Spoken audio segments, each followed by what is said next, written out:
চিন্তা করো তাদের যে প্রতিমার নিয়ম আছে যে আমাদের দেবদেবীর কাছে আমরা মানুষ বলি দিলে আমাদের মনের আশা পূরণ হয়ে যায়।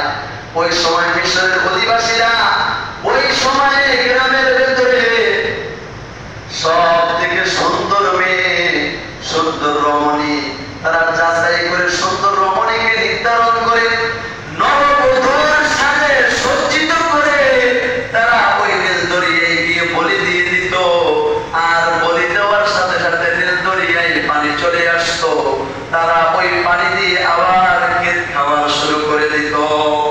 বাবাজিরা আমার, এরপরে খলিফাতুল মুসলিমিন হযরত ওমর ফারুক রাদিয়াল্লাহু তাআলা যখন মক্কা মদিনার খলিফা নিযুক্ত হলেন, ওই সময় খলিফাতুল মুসলিমিন অর্ধজাহান শাসন করেছেন।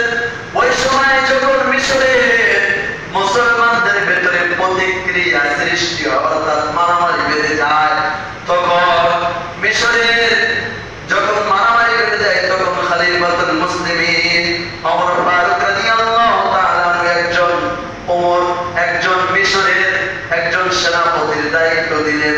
তার নাম ছিল আমর ইবনে